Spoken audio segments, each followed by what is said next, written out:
Buenas tardes. Hoy vamos a comenzar con la clase de válvulas.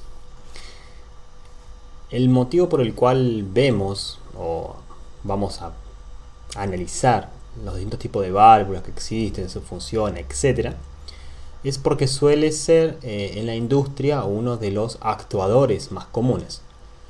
Realicemos un breve repaso del módulo hasta el momento.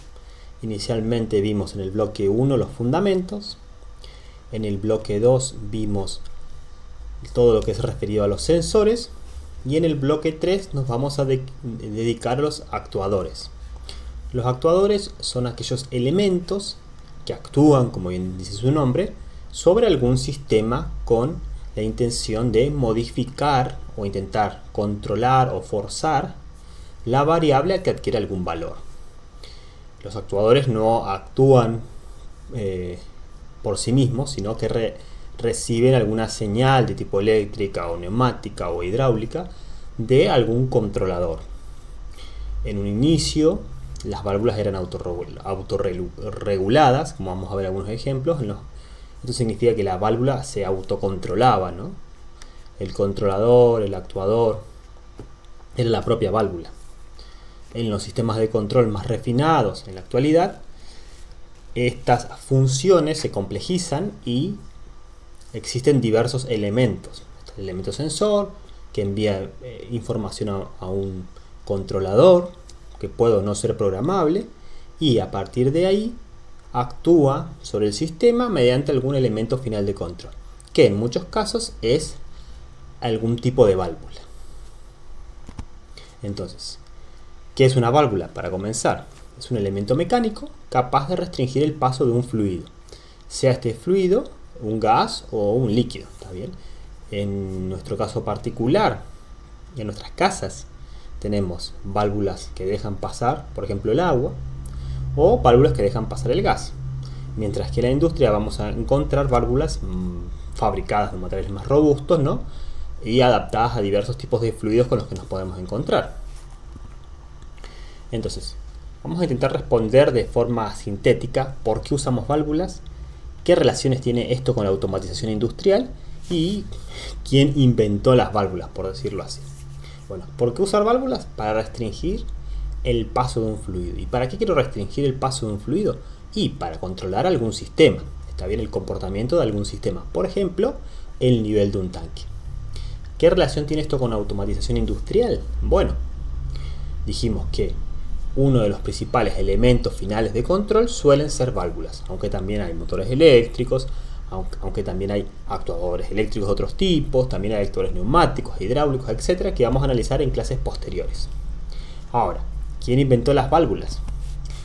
Bueno, desde la antigüedad, ¿no? Desde que el hombre comenzó a cultivar la tierra, tuvo un problema complejo de solucionar, que era el manejo del recurso hídrico. Lo solía hacer mediante canales y cisternas que fabricaban. Inicialmente, estos canales, ¿no? Se alimentaban las plantaciones, ¿no? Suministraban el agua necesario y uno debía regularlo de alguna forma. ¿Cómo lo regulaban inicialmente? Y bueno, obstruyendo parcialmente o totalmente estos canales con piedras, con troncos, con ramas. Luego comenzaron a sofisticarse un poco y llegamos a válvulas propiamente dichas, ¿no? Un poquito más sofisticadas, pero que en definitiva hacen lo mismo, restringen el paso del agua en estos canales. Por ejemplo, en la región andina existían cisternas, ¿no? De almacenamiento de agua, ya que es una zona muy árida, el problema hídrico era muy importante. Entonces, existían cisternas, muchas de estas cisternas tenían esta forma particular de una hélice, ¿no? Para que las personas puedan ir descendiendo por la hélice hacia el fondo del pozo a buscar agua, ¿no? Y además servía para medir el nivel del depósito. O sea, cuanto más lleno estaba el depósito, esto era una especie de cono, si se pueden dar cuenta.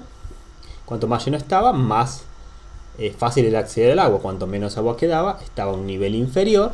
Entonces yo podía estimar la cantidad de fluido la cantidad de agua disponible para el cultivo.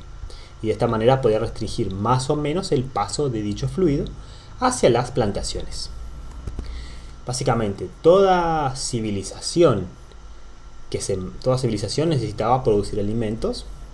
Una de las formas más eficientes de producirlo es mediante la siembra. Entonces debían manejar el recurso hídrico.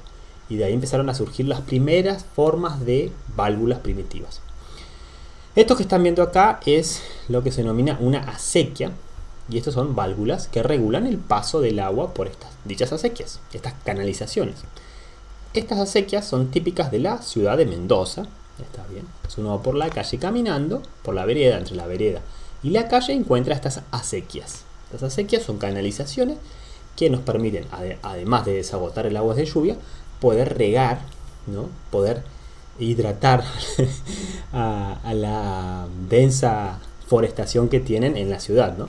Que si uno sale de la ciudad va a ver que es agreste. También la región cuyana es agreste. Pero si yo manejo bien mi recurso hídrico, puedo lograr un desarrollo interesante, ¿no? De los cultivos. Bueno, vamos un poquito más atrás, vamos a la grifería romana, ¿no?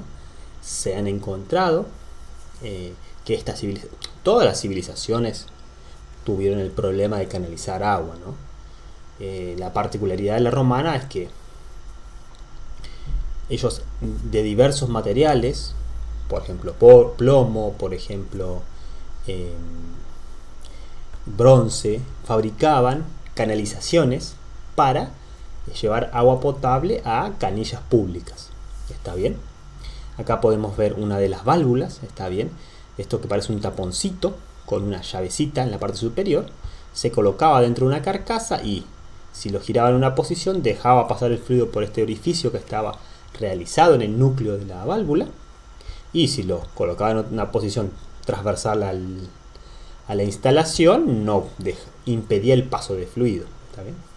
Entonces de esa manera se podía abrir o cerrar una canilla, simplemente regular el paso de un fluido. Ya que estamos con los romanos, pensemos lo siguiente. Esta civilización, igual que muchas otras, está bien, necesitaban metales. Esos metales los extraían de minas. Inicialmente las vetas de los metales, ¿no? ya sea de cobre, ya sea de plata, ya sea de el material que se les ocurra metálico, va a estar en vetas. Y esas vetas inicialmente pueden ser superficiales, pero a medida que son explotadas, se van para adquirir el material voy a tener que ir realizando túneles. Tengo que ir al subsuelo.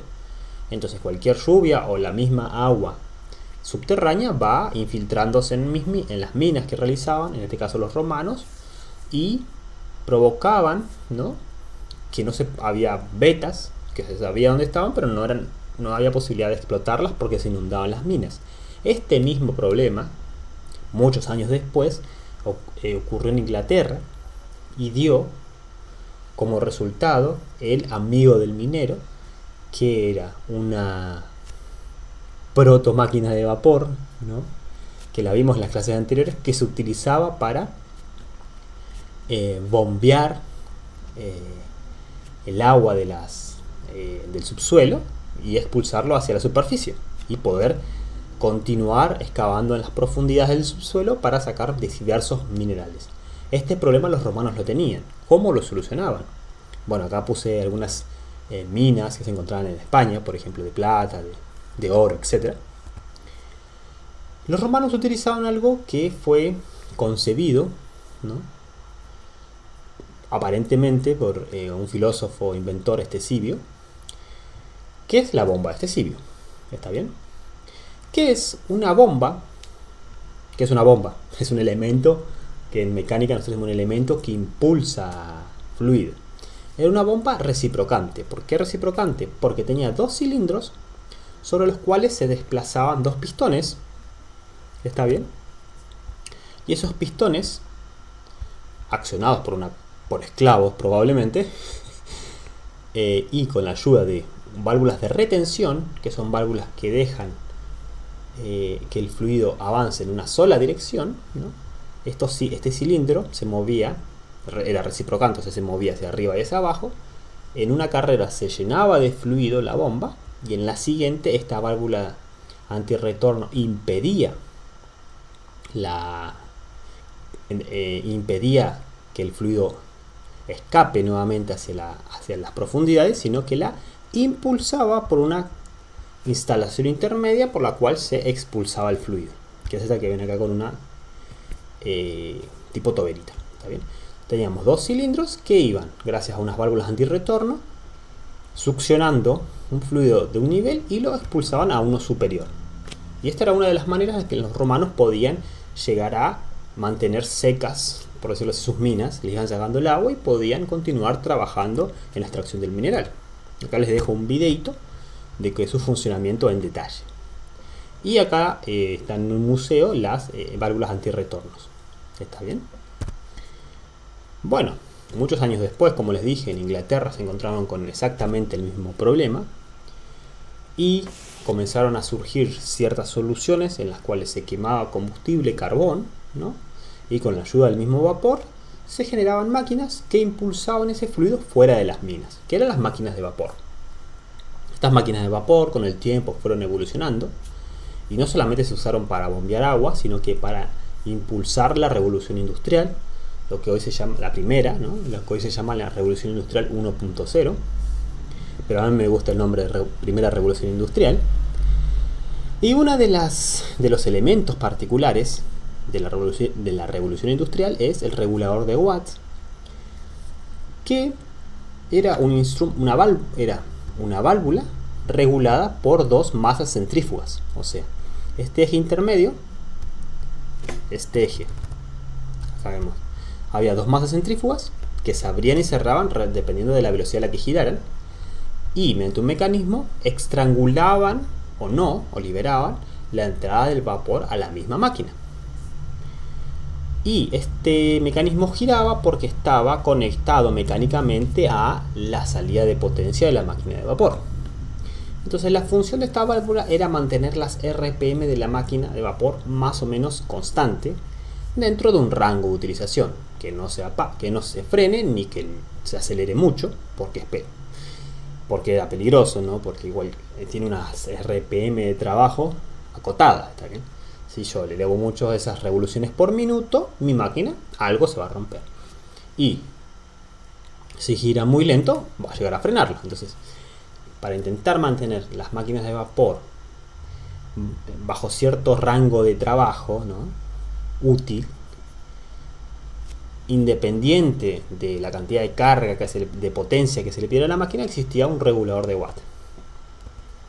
Y esto es lo que yo denomino una válvula autorregulada, está bien. El sistema de control era muy sencillo. Teníamos un elemento sensor que medía las RPM, ¿no?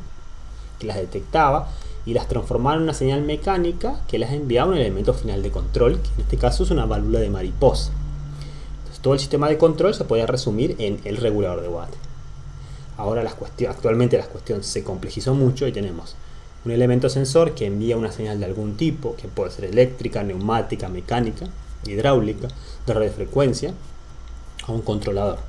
Y ese controlador, en función de parámetros preestablecidos, va a actuar sobre una válvula, un elemento final de control. Hay infinidad de válvulas que nos podemos encontrar y infinidad también de formas de clasificarlo. Vamos a ver algunos criterios como su función, su forma, el movimiento del obturador y su forma de accionamiento. La función. ¿Es una válvula de control? ¿Es una válvula mecánica?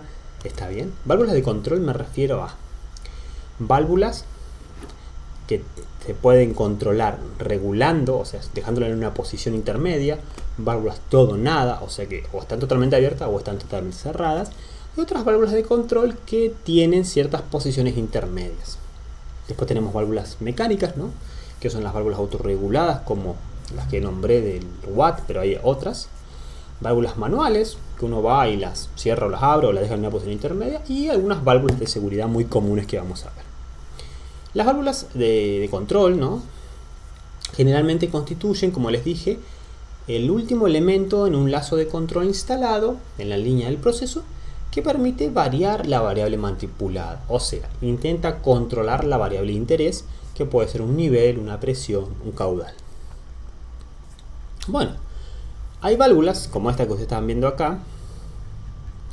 Esta válvula va a recibir una señal neumática y según esta señal neumática va a quedar en una posición y eso me va a dar un porcentaje de apertura exacto. También tiene, o está entre totalmente abierta y totalmente cerrada, hay posiciones intermedias y responden a señales neumáticas. También podrían ser a señales eléctricas, etcétera, que van a ser enviadas por un controlador. Después, válvulas control todo o nada son las famosas válvulas de paso. Por ejemplo, las válvulas que cortan el gas, por ejemplo, ¿no? Cierra totalmente el gas o lo abre totalmente. No están pensadas para trabajar en posiciones intermedias y no responden por lo general a señales externas, sino que uno va y las abre manualmente. Después tenemos válvulas de control de composiciones intermedias, que son la famosa válvula de aguja. ¿Está bien? Estas válvulas pueden dejarse en una posición intermedia, restringiendo parcialmente el paso del fluido, pero no están pensadas para estar todo el tiempo siendo ajustadas. Un ejemplo de este sería, por ejemplo, la válvula de que regula el paso de gas en un calefactor. La idea es que uno vaya y coloque en la posición que uno desea y no esté todo el tiempo controlándola, está bien, que no todo el tiempo se esté modificando, sino uno lo deja en una posición y en un tiempo de capaz un día no lo toca. Ahora si hay frío o alguna variable externa, y sí uno va a ir a intervenir la válvula, pero no están pensadas para estar corrigiéndose todo el tiempo, como si lo están pensadas estas válvulas de control de regulación. La idea es que estén todo el tiempo cambiando constantemente para mantener alguna variable bajo control. Está bien, estas son para dejar, tienen posiciones intermedias, pero para dejarlas en una posición fija funcionando, no estar todo el tiempo manipulándolas. Bueno, las válvulas mecánicas a su vez, ¿no? Van hay de muchos tipos, algunas son manuales, por ejemplo, uno va y lo activa con la mano, y después hay otras, como les dije, autorreguladas. Veamos la definición. Estas válvulas regulan el caudal del proceso al modificar su porcentaje de apertura, pero a diferencia de las válvulas de control lo hacen mecánicamente sin necesidad de recibir una señal externa por la acción de una variable del proceso. Como les dije, la válvula de regulación, la válvula de Watt y ahora una válvula de regulación de presión que vamos a ver, no necesitan señales externas para funcionar, se autorregulan. O sea, es un sistema de control, sí, pero muy elemental. ¿Está bien? Ejemplos. Vamos con los ejemplos que siempre aclaran algo. Ustedes van, abren el nicho de gas y se van a encontrar con lo siguiente: una válvula, ¿está bien? Todo o nada, on-off, válvula de paso, que me habilita el paso del gas o no. Una válvula reguladora de presión, el famoso regulador de presión, que ahora su función es que la presión de gas que ingresa a la casa se mantenga más o menos constante dentro de cierto rango, ¿no? Obviamente.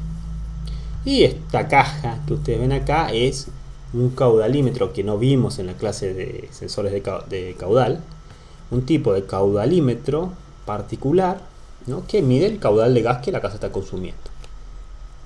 Bien, vamos a analizar lo que nos interesa acá, que es la válvula reguladora.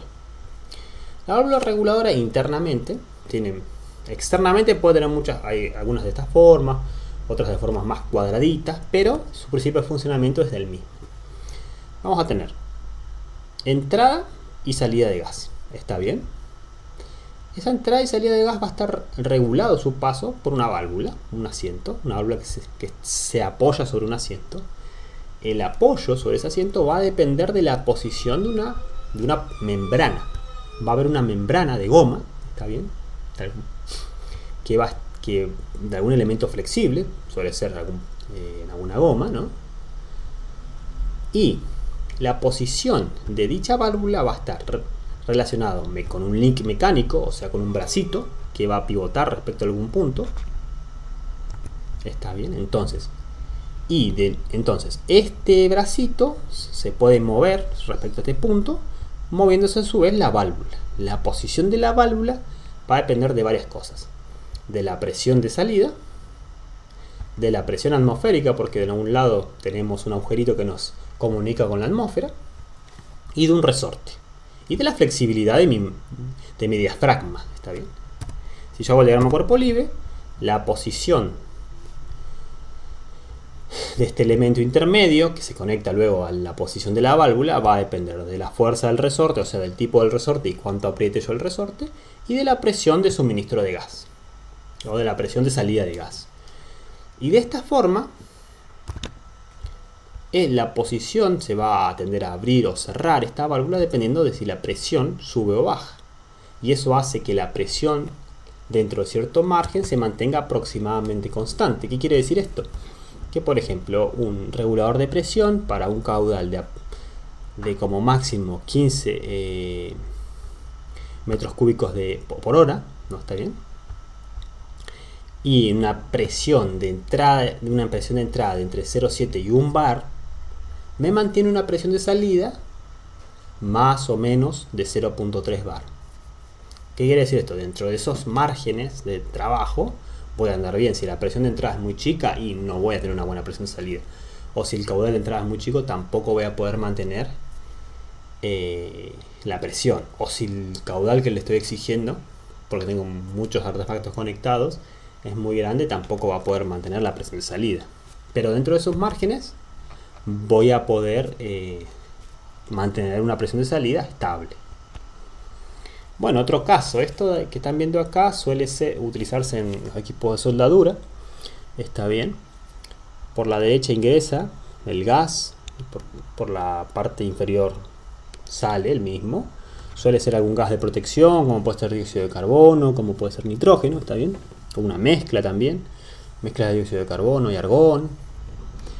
Se utilizan para procesos TIG, MIG, MAG, está bien, que necesitan un gas de protección, a diferencia de la resistencia SMAU, ¿no? Que el propio electrodo revestido, la combustión del revestimiento produce gases de protección. En este caso no se utiliza un electrodo, se utiliza un alambre, ¿no? Y la soldadura necesita algún gas de protección que se lo tenemos que dar, suministrar de forma externa. Ese gas tiene que estar con un caudal determinado, dependiendo del tipo de soldadura que estemos realizando, ¿no? El ambiente. Por eso tengo acá un caudalímetro. Ese caudal se regula mediante una válvula de estrangulamiento, una de aguja, que puede regularse en una posición determinada, pero no está pensado para estar todo el tiempo regulando constantemente segundo a segundo, sino que se coloca el caudal que yo quiero y luego se deja en esa posición. Y tenemos una válvula reguladora de presión, una válvula autorregulada y un manómetro, ¿no? Un elemento indicador de la presión que me va a indicar la presión a la que estoy suministrando el gas. Entonces, acá vemos un ejemplo práctico, ¿no? De todos los elementos que estamos viendo hasta el momento, ¿no? Válvulas autorreguladas, sensores de caudal, sensores de presión, válvulas de regulación, etc. Para que vean que lo pueden encontrar en casos muy concretos en cualquier taller. Bueno, la válvula de seguridad también es un elemento bastante común. Vos vas a cualquier gomería y cualquier compresor tiene una válvula de seguridad, ¿está bien? Cualquier caldera tiene alguna válvula de seguridad, una caldera de calefacción tiene que tener. Es un elemento que también es una válvula autorregulada y al llegar a una determinada presión conecta el fluido de trabajo con el ambiente o con un depósito, ¿no? Que se denomina retorno. Esto lo que hace es mantener la presión bajo ciertos parámetros de seguridad, o sea, que evitan que la instalación colapse, por ejemplo, explote. Bueno, ya explicamos en su momento cómo funciona, pero para recordar vamos a tener el paso del fluido obstruido por un elemento que va a estar conectado a un resorte, ¿no? Y cuanto más a este resorte que se ve acá, en algunos casos se ve, en otros no, y con una posición, por lo general con una tuerca, puedo ajustar más o menos este resorte, darle más o menos tensión para regular la presión a la que se abre esta válvula. Muchas veces estas válvulas también se pueden abrir de forma manual con una palanquita, también se puede forzar su apertura. Bueno, vimos que hay cierta cantidad de válvulas interesantes y la pregunta sería ¿qué válvula uso, no? Bien, la pregunta es ¿qué quiero hacer con la válvula? Quiero que sea una válvula sencilla que me proteja el sistema, por ejemplo una válvula reguladora de presión o una reguladora de una una válvula que se abra automáticamente cuando alcanzo cierta presión para preservar mi instalación, o necesito una válvula que tenga posiciones intermedias y se ajuste con alguna señal neumática o eléctrica, por ejemplo. Depende de lo que yo quiera hacer, voy a tener que seleccionar una válvula determinada, ¿está bien? El control discreto, que es el control todo o nada, el on-off que vimos en su momento en sistemas de control, no requiere un control muy fino de la variable, entonces se podría utilizar una válvula que se abre y se cierra, por ejemplo. Un ejemplo sencillo. Tengo que mantener el fluido entre estos dos niveles. ¿Está bien? Entonces tengo dos sensores, dos bollitas, ¿no? Que cuando comienza, por ejemplo, está circulando fluido, no, la válvula está abierta inicialmente, comienza a circular totalmente abierta, comienza a circular fluido, abre la primera boya, me dice que ya estoy en el primer nivel, y cuando llega a la segunda boya, cierra. ¿Está bien? ¿Qué va a pasar con esto? Y bueno, el nivel se va a mantener, a veces se va entre estos dos valores, y sí, a veces se va a pasar, o va a subir un poco de más o va a bajar un poco de más, pero dentro de estos niveles se va a mantener con esta estrategia de control de todo o nada. Está bien. Ahora, si necesitamos que esta diferencia entre el mínimo y el máximo sea fina, no puede usar este tipo de control. ¿Está bien? Puede tener que utilizar un sistema de control modulante o de regulación. ¿Qué quiere decir esto? Que cuando necesito un control más fino de la variable del sistema, ¿está bien?, tengo que establecer un punto de referencia, un set point, ¿no?, que tengo que intentar mantener en todo momento. Entonces, en todo momento, mediante un sensor más sofisticado, en este caso puede ser un ultrasónico, estoy midiendo el nivel. Y todo el tiempo la válvula se está regulando. ¿Está bien? Cuando estoy, por ejemplo, si fuera una lógica proporcional, si le falta mucho a este nivel para llegar a su set point, a su valor requerido, abro bastante la válvula. Y a medida que me voy acercando al nivel que yo deseo, la válvula la voy cerrando mediante una señal. Necesito sí o sí un controlador. Que el controlador va a tomar esta decisión. Las válvulas no piensan y los sensores tampoco, sino el controlador es el que dice, bueno, ¿qué tan lejos me encuentro del punto de trabajo, del set point? ¿Está bien? ¿Y qué lógica voy a utilizar? Totalmente proporcional, proporcional derivativo integrador en los casos más complejos, etc. Hay un control típico que es el de rango partido, ¿no?, que lo podríamos decir como el ajuste fino y el ajuste grueso. Cuando necesito ajustes, por decirlo así, el grueso, ¿no?, tenemos dos válvulas en paralelo. Y si quiero un control de por ejemplo, tengo que aumentar mucho el caudal, voy a abrir la válvula más grande. Y si necesito unas variaciones pequeñas de caudal o de nivel, y voy a tener una válvula más chiquita en paralelo que va a trabajar. ¿Está bien? Esa es la idea. Es una válvula grande pensada para grandes ajustes y una válvula más pequeña para el ajuste fino del sistema. Bueno, después hay composiciones intermedias, ¿no? ¿A qué nos referimos con eso? Y el caso más típico es el de los radiadores. ¿Está bien? Si tienen posibilidades muchas veces en las escuelas, también en los hospitales, utilizan un sistema de calefacción central, ¿no?, en el cual el agua se calienta en unas calderas y se distribuye por todo el edificio a cada uno de los radiadores. Y esos radiadores van a tener una valvulita en la cual yo voy a dejarlo en una posición intermedia, y si noto que el ambiente está frío, y voy y la abro un poquito más, circula más agua caliente por el radiador y el radiador me entrega más calor. ¿Está bien? Un sistema muy elemental, un sistema de control de vaso abierto, o sea, no tiene sensor, ¿no?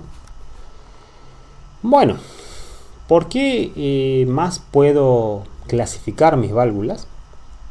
Bueno, por el movimiento del obturador. ¿Está bien? El obturador es el elemento que deja o no pasar el fluido, ya sea gaseoso o líquido, ¿no? Y surgen todas estas, también por el diseño puedo clasificar las válvulas. ¿Está bien? Por la forma, por la construcción de la misma. Están las válvulas de compuerta, está bien, que justamente tienen un disco o un elemento plano bien mecanizado, ¿no? Que se desplaza y obstruye totalmente o parcialmente la instalación, dejando pasar más o menos fluido. También tenemos la válvula de tapón o de globo, ¿no? Que es un cono que apoya sobre, obtura, tiene una forma cónica y en dos posiciones tiene dos posiciones extremas, una totalmente abierta, totalmente cerrada, y posiciones intermedias. El problema de estas válvulas es que pasa con el desgaste que se produce si el fluido trae algún material erosivo, y otra que en posiciones intermedias tienen bastante pérdida de carga. Está bien, la pérdida de carga es cuánta presión pierde el fluido por pasar por diversos orificios, ¿no? Pierden algo de energía, se disipa algo de energía siempre. La válvula de bola es una válvula muy interesante, en el cual el obturador tiene una forma de una esfera con un orificio. Lo bueno de estas válvulas es que con un cuarto de giro yo puedo permitir la apertura total o el cierre total. Y no están pensadas para trabajar a cargas parciales, también no están pensadas para trabajar apenas abierta o apenas cerrada, dejando apenas pasar el fluido, no, sino es un todo nada. También tenemos válvulas de retención muy comunes, también tienen esta forma, las que hablamos al principio, de la bomba de Estesivio, que básicamente es algún elemento elástico que mantiene en una posición, impide el paso del fluido, y en otra lo deja. Por ejemplo, si el fluido viene con una pequeña presión, va a deformar este resorte y se separará esta esfera de su asiento y dejará pasar el fluido. Ahora, si viene en la posición contraria, el fluido va a ejercer una presión sobre la esfera, también el resorte, que va a apoyar a la esfera sobre su asiento, impidiendo el paso, el reflujo, ¿no? el flujo en sentido opuesto. Son válvulas muy comunes, está bien. Esta válvula de manguitos la coloqué porque es bastante interesante para ciertos productos, ¿no? Que uno quiere bombear y muchas veces son erosivos. ¿Cómo puedo hacer? Todas las otras válvulas no me lo permiten, ¿no?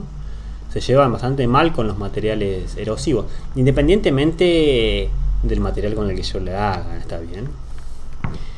Entonces existe una de manguito que es básicamente lo que uno hace en su casa, ¿no? Con las mangueras de riego. Si uno la pisa con el pie, ¿no? Estrangula. Entonces esta válvula lo que hace es tener un elemento elástico, ¿está bien?, que se aplasta mediante la aplicación de un tornillo, ¿está bien? Y así me permite controlar o regular el paso del fluido. En verdad, puede ser lodo, pueden ser productos granulares, arena, cementos, etc. Está bien. No siempre son fluidos líquidos o gaseosos. Llama la válvula mariposa, que como su nombre lo dice, bueno, no sé muy bien por qué se llama mariposa, porque en verdad uno podría decir que este sería la columna vertebral de la mariposa y estas dos serían como las alitas de la mariposa. Pero bueno, yo siempre le vi como una paleta. Tenemos un eje sobre el cual pivotea un plano. Y puedo dejarlo en una posición intermedia con muchas pérdidas de carga, ¿no? Y aparte tengo que tener la fuerza suficiente, por eso fíjense todo el sistema que tiene para abrirse y cerrarse, para manipular o mantener la mariposa justamente en una posición intermedia, ¿está bien? Porque el fluido al pasar por la instalación va a querer mover mi mariposa. Tenemos válvulas de tapón, muy similar a la que usaban los romanos. Fíjense, es un obturador con un agujero, está bien, con un orificio. Y yo lo giro y dejo pasar más o menos fluido. Después tenemos las válvulas de seguridad, en inglés se denomina relief valve, también las RV, que son para proteger a los sistemas de sobrepresiones. Y reaccionan con muchísima, con un tiempo de respuesta muy corto, y además en cualquier circunstancia, no tienen ningún componente electrónico ni neumático, está bien. Son válvulas que que van a funcionar en cualquier tipo de situación, no son complejas. Eso es lo bueno de las válvulas mecánicas, ¿no? De este tipo por lo menos, es que son muy fiables, entonces son ideales para sistemas de seguridad. Bueno, como siempre les digo, para saber cómo funciona la válvula hay que dibujarla y realizar el diagrama cuerpo libre del elemento. En este caso, en la parte inferior voy a suministrar una presión, que esta válvula se va a mantener cerrada según cuánto apriete una tuerca y el resorte que tenga, ¿está bien? Y si la presión es lo suficientemente grande, esta válvula se va a abrir y va a permitir el paso del fluido al medio ambiente o muchas veces a un depósito, ¿no? Si un depósito que denominamos la descarga, ¿no? Para liberar la presión del sistema. Después hay un sistema bastante sencillo que es el disco de ruptura. Es un disco metálico, ¿no? Que se coloca en la instalación, que funciona como fusible. ¿Qué quiere decir esto? Que si la presión es muy grande, esta chapita calibrada se rompe y libera la presión hacia el medio ambiente o hacia una descarga. Y se puede usar en paralelo o en serie con una válvula reguladora de presión. ¿Está bien? Por ejemplo, en el caso del paralelo, imagínense lo siguiente. Que tenemos una válvula reguladora de presión seteada a una determinada presión. Por cualquier motivo no funciona, la de disco aguanta lo que aguanta. O sea, este disco está calibrado a una determinada presión un poquito más arriba que la válvula de reguladora de presión. Y si no funciona la reguladora de presión, funciona la de disco. Alguna de las dos va a funcionar, ¿no? Entonces, esto me da mayor redundancia al sistema. Hay algunos casos en los que los pueden usar también en serie. Fíjense que al ser un fusil, este disco de ruptura, al ser una chapa de un determinado espesor calibrado, no va a haber, es imposible que falle, o sea, excepto que yo lo haya seleccionado inicialmente mal, está bien, y haya colocado una demasiado resistente. Pero difícilmente este sistema vaya a traer problemas. Entonces, este es un panorama, ¿no? De qué son las válvulas, de dónde provienen, cómo se pueden utilizar, de qué tipos se me puedo encontrar, ¿no? Según su forma constructiva, según su uso, según la posibilidad o no de regularla en posiciones intermedias, según cómo yo las pueda manipular. Uno las puede abrir manualmente, hay otras que se abren neumáticamente, hay otras que se abren hidráulicamente. Y pueden no estar implementadas en sistemas de control, o sea, recibir señales de un controlador. Está bien, entonces esa era la idea, que se lleven un panorama, ¿no? De las válvulas que podemos encontrar tanto en la vida cotidiana como en la industria. Así que bueno, sin más nada que decir, me despido hasta el próximo video.